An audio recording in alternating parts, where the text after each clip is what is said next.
Hello everyone, welcome জনাইছো সকলকে YouTube channel happy home আসামলৈ।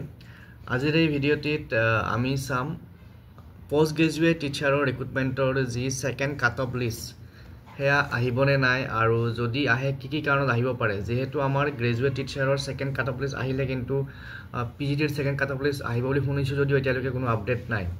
গতিকে এই সম্পৰ্কত কিছু কথা আজি আলোচনা কৰিম। আশা কৰিছো ভিডিঅ'টো সকলোকে চাব আৰু যিসকলে চেনেলটো নতুনকৈ আহিছে সাবস্ক্ৰাইব কৰি ল'ব।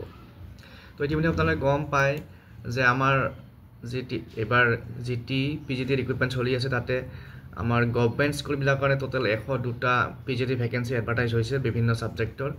তাৰপিছত আৰু প্ৰভিন্সিয়েলাইজ স্কুলবিলাকৰ কাৰণে টোটেল 1385টা 1385 ভেকেঞ্চি ৰিলিজ হৈছিল বা এডভাৰটাইজ হৈছিল। কিন্তু এতিয়া সেই ভেকেঞ্চিখিনিৰ অলৰেডি ফাৰ্ষ্ট ফেজৰ ভেৰিফিকেশ্যন হৈ গৈছে, কিন্তু সেকেন্ড ফেজৰ ভেৰিফিকেশ্যন হোৱা নাই। কাৰণ কিয় সেকেন্ড যিখন লিষ্ট সেইখন এতিয়ালৈকে বাহিৰ হোৱা নাই। এতিয়া সেকেন্ড লিষ্টখন আহিবনে নাই সেইখিনি আমি চাম, কি কি কাৰণত আহিব পাৰে যদি সেকেন্ড লিষ্ট আহে।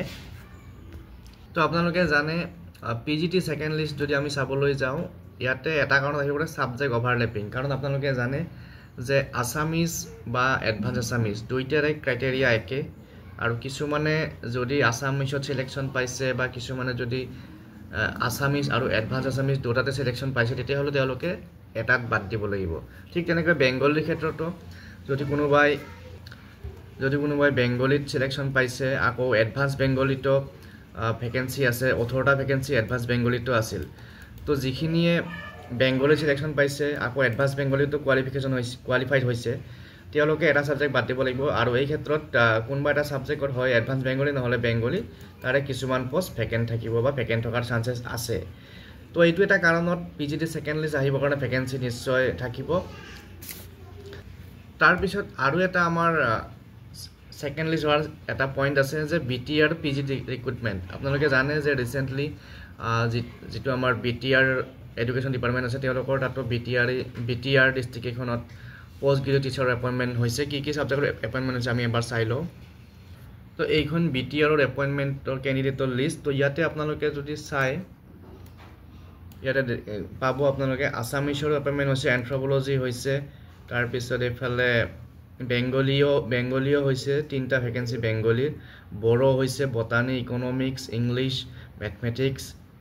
গতিকে যিসকল কেণ্ডিডেটে বড়োলেণ্ড টেৰিটৰিয়েল কাউন্সিলৰ আণ্ডাৰত জইন কৰিছে বা BTRত জইন কৰিছে, আৰু তেওঁলোকে যদি আমাৰ যি ষ্টেটৰ যি টেট কাম ৰিক্ৰুটমেণ্ট টেষ্টত যদি কোৱালিফাই কৰিছিল পিজিটিৰ ক্ষেত্ৰত, তেতিয়াহ'লে সেইখিনি কেণ্ডিডেটৰ যিখিনি ভেকেঞ্চি আছিল, তেওঁলোকৰ এগেইনষ্টত যিখিনি ভেকেঞ্চি আছিল সেইখিনিও ভেকেণ্ট থাকি যাব। গতিকে এই ক্ষেত্ৰতো আমি ক'ব পাৰোঁ যে সেকেন্ড BTRৰ ৰিক্ৰুটমেণ্টৰ কাৰণেও আমাৰ ইয়াতে পিজিটিৰ ভেকেণ্ট থাকিব পাৰে। তাৰপিছত আৰু এটা ৰিজন আছে যে ৰিজেকশ্যন। ইতিমধ্যে বহুত নহ'লেও কিছুমান কেণ্ডিডেট ৰিজেক্ট হোৱা বুলি শুনিছোঁ, যিহেতু কিছুমানৰ BEd ডিগ্ৰীটো দেৰিকৈ ওলাইছে ৰিজাল্ট, বা কিছুমানৰ মাষ্টাৰ ডিগ্ৰী ৰিজাল্ট দেৰিকৈ ওলাইছে ফাইনেল ৰিজাল্ট। তো এইবোৰ কাৰণত বিভিন্ন কাৰণত ৰিজেক্ট হোৱাৰ চান্সেছ আছে। গতিকে যিসকলৰ ৰিজেক্ট হৈছে সেইখিনি ভেকেঞ্চিও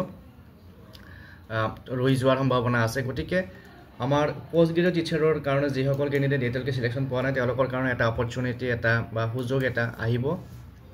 আৰু এই ক্ষেত্ৰত মই যোৱাকালি এটা গ্ৰুপত এটা আপডেট পাইছিলোঁ, এটা গ্ৰুপত পিজিটি কাট অফৰ result, second cut off result খুব সোনকালে আহিব বুলি পেলাই। তো কিমান দূৰ সঁচা নাজানো, আশা কৰিছোঁ খুব সোনকালে আহিব। গতিকে আজিৰ এই ভিডিঅ'টিত এইখিনি কথা আলোচনা কৰিলোঁ। নেক্সট আৰু কিবা আপডেট থাকিলে জনাম, চেনেলটো চাই থাকিব। Thank U.